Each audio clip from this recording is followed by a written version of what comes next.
नमस्कार दोस्तों, मेरा नाम बालिकाम है और मैं आज पावर ऑफ नाउ पर एक और वीडियो बनाने जा रहा हूँ। उसका टॉपिक्स का नाम है राइजिंग अबव द थॉट। इसमें राइटर बता रहे हैं कि अपने विचारों से कैसे ऊपर उठ के उसे हम हैंडल कर सकते हैं, उसके बारे में इसमें थोड़ी बहुत राइटर चर्चा कर रहे हैं। हम शुरू करते हैं इस वीडियो का। लिखते हैं, राइटर लिखते हैं, it is not thinking essential in order to survive in this world. बस संसार में रहने के लिए और संसार में बाँचने के लिए सोचने की इतना ज़रूरी नहीं।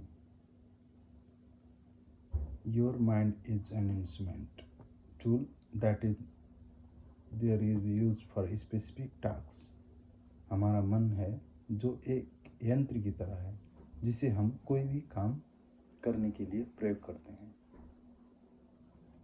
फॉर एग्जाम्पल के लिए कुछ हमें करना है कोई काम, तो हम बगैर थिंकिंग के या बगैर विचार करके नहीं करते, क्योंकि कोई काम बाहर करना है तो उसके लिए लैंग्वेज का ज़रूरी है और लैंग्वेज के लिए हमें सोचना ज़रूरी है।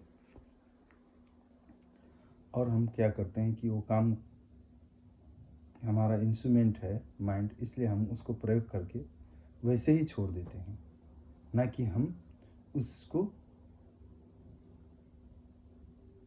प्रयोग करके उसको ठीक तरह से प्रयोग करके उसको ऑब्जर्व नहीं करते। इसलिए वो लगातार किसी न किसी के बारे में, किसी न किसी चीज़ के प्रति सोचता रहता है। इसमें कह रहे हैं, राइटर कह रहे हैं, when the task is completed you ले इट डाउन, वैसे ही छोड़ देते हैं, एज इट इज, जैसे था वैसा ही। And I would say about 80 to 90% of most of people thinking is not only repetitive and useless। बहुत से आदमी क्या करते हैं कि उसमें 80 से 90% लोगों का थिंकिंग रिपीटेटिव नहीं है, ही खाली नहीं होती, उससे यूजलेस, बेकार भी होती है।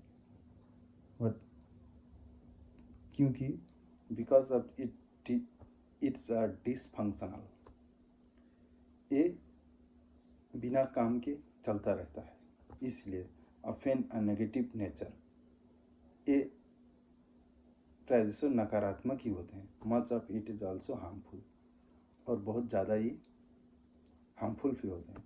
Observe your mind and you will be find this be true.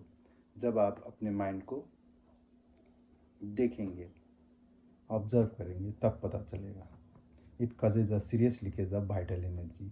इससे जब हमारा माइंड सोचता ही रहता है, इससे हमारा जो वाइटल एनर्जी है, जो अंदर का वाइटल एनर्जी होता है, वो लीकेज होता रहता है। This kind of compulsive thinking is actually an addiction. इस तरह का जो थिंकिंग है, जो हमारे चलता रहता है विचार, इससे हमारा सोचने की आदत बन जाती है, कंपल्सिव हो जाते हैं, हम मजबूर हो जाते हैं सोचने के लिए, इसलिए ये एडिक्शन की तरह है। What कैरेक्टराइजेज an addiction? Quite simple this, you no longer feel that you have to choice to stop. Quite simple this, you no longer feel that you have choice to stop.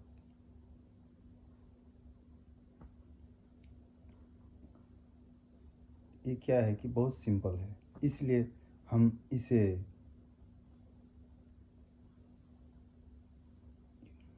you no longer feel that, ये हमें आवश्यकता नहीं होता है कि हम इसे बंद करें। तो it seem be is stronger than you.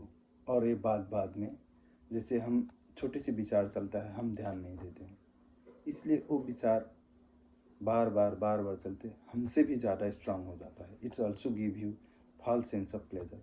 और इससे क्या होता है कि हमें गलत बिलीव्स होके इससे हमें कभी प्लेजर मिलता है, उस प्लेजर मिलता है, खुशी मिलती है। किसी थॉट को अगर हमारी अच्छी थॉट है, खुशी वाली है, तो हमें प्लेजर देता है। इससे हम इसके कारण से हमारे तमाम तरीके से ये उससे प्लेजर से ज़्यादा हमें दुख में, पेन में बदल कर देता है पीछे। अब राइटर कहते हैं, why should we be addicted to thinking. हम सोचने में क्यों इतना एडिक्टेड हैं? Because of you are identified with it. क्योंकि हम उस विचार से पहचान बना लेते हैं। Which means that you derived your sense of self from the content. ये क्या होता है कि उस कंटेंट से, हम विचार से ही हमारा जन्म होता है। इसलिए हम उस विचार को या उस कंटेंट को ही अपने आप को मान लेते हैं, उसे आइडेंटिफाई कर लेते हैं। And activity of your mind, जो हमारे चलते हुए विचार को, हमारे माइंड में जो एक्टिविटी चल रहा है उसे ही हम अपने मान लेते हैं। Because you are believe that you could cease to be if you are stop thinking. As you grow up, you form a mental image of who you are on the basis on your persona and cultural conditioning. क्योंकि हम सोचते हैं कि जो हमारे विचार चल रहे हैं वही हम हैं। अगर हम ये विचार करना बंद कर देंगे तो हम ही खत्म हो जाएंगे, हमारा एग्जिस्टेंस ही नहीं रहेगा। इसलिए हम किसी न किसी चीज़ के बारे में सोचते रहते हैं, राइटर कह रहे हैं। और ये क्या होता है कि based on your personal and cultural conditioning, क्या होता है कि आपके व्यक्तित्व और संस्कार के कंडीशनिंग से ये चीज़ हमारे जो थिंकिंग होता है वो आता है। We may call this phantom self ego. इसे हम फैंटम सेल्फ ईगो कहते हैं। जो नहीं है उसको हम मानते हैं, इसे कहते हैं फैंटम। जैसे फैंटम कोई चीज़ नहीं है, उसको मानकर हम साइकोलॉजिकल रूप मान के चलते हैं कि ये है। जैसे सांप और रस्सी की बात होती है। अब अंधेरे में देख कर आप रस्सी को सांप बोलते हैं, लेकिन एक्चुअल में वो सांप नहीं की डोरी है, रस्सी है। इसलिए ऐसे ही बात है फैंटम सेल्फ। जो हम नहीं हैं उसे अपने आप को मानते हैं, वही हमारा फैंटम सेल्फ है। हमारा फैंटम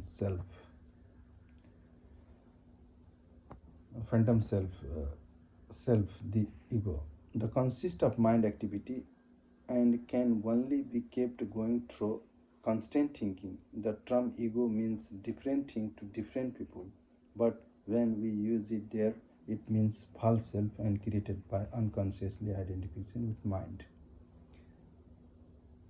जब हम कंस्टेंटली माइंड की एक्टिविटी थिंकिंग से ही करते रहते हैं, तब हमारा एक term ego means it consist of mind activity and can only kept going through constant thinking. हमारा जो माइंड का एक्टिविटी होता है वो क्या होता है कि हम सोचते वो एक्टिविटी करते रहते हैं अपने माइंड में। The term ego means different thing to different people. जो ईगो का टर्म है वो व्यक्ति पीछे जो होता है वो डिफरेंट होता है, फर्क होता है, अलग होता है। But when I use it there means a false self. मैं यहाँ राइटर कह रहे हैं, मैं इससे ईगो को उस तरह नहीं कह रहा हूँ कि यहाँ पे हम अपने आप से जो अपना इमेज जो सेल्फ बनाए हुए वो फॉल्स सेल्फ को हम ईगो कह रहे हैं राइटर, क्रिएटेड बाय अनकॉन्शियसली, जो हम अवचेतन हिसाब से उससे बनाकर उससे आइडेंटिफाई हैं, माइंड से आइडेंटिफाइड हैं। To ego the present moment hardly exist. To ego the present moment hardly exist, only past and future are. Ego में प्रेजेंट मोमेंट का एग्जिस्ट नहीं होता, उसमें केवल पास्ट और फ्यूचर का फ्यूचर होता है। This is the total reversible of truth account for the fact that in ego made ego mode mind is so dysfunctional. इसमें क्या होता है कि the total reverse of truth account for the fact that ego and mind is dysfunctional. जो सच के बात है ये बिल्कुल ही उल्टा है, जिसे ट्रूथ हमको ट्रूथ से अलग बात है, क्योंकि ईगो में हम माइंड पूरा डिसफंक्शनल हो जाता है। It is always concern with keeping the past life lives, जो एक भूत के बारे में सोचता रहता है mind, because without it you who are you, और बिना एक इसके हम कौन हैं। जैसे हमारे पास्ट में जितना भी एक पास्ट है हमारा, वो पास्ट को निकाल दे तो हम नहीं रहेंगे। इसलिए it is constantly projected itself into the future ensure the continuous survival. इससे क्या होता है कि हम पास्ट को सोचेंगे तो पास्ट में जो हुआ है उसे हम दर दर के और फ्यूचर के लिए हम सर्वाइवल के लिए क्या कर सकते हैं क्या नहीं कर सकते हैं, ये जो कंटिन्यू थिंकिंग में सोचते रहते हैं। क्या नहीं,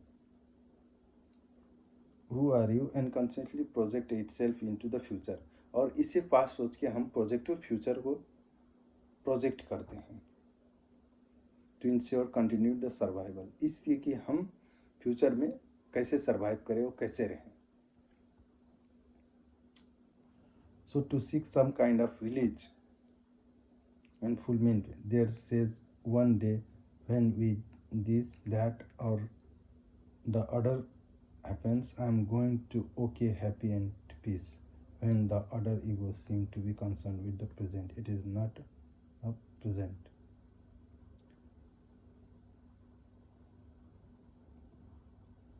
तो राइटर कह रहे हैं इससे हम क्या होता है कि हमारा एक दिन one day when this that or other happens, I am going to be happy.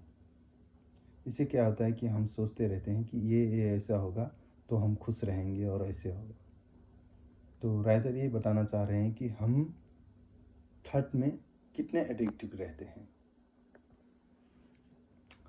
तो आज का वीडियो यही तक है और हम अगला एपिसोड फिर बनाएंगे। जो मेरे इस वीडियो को देख रहे हैं, मेरे चैनल में अच्छा लगे तो इसे लाइक और सब्सक्राइब करिए ज़रूर। Thank you.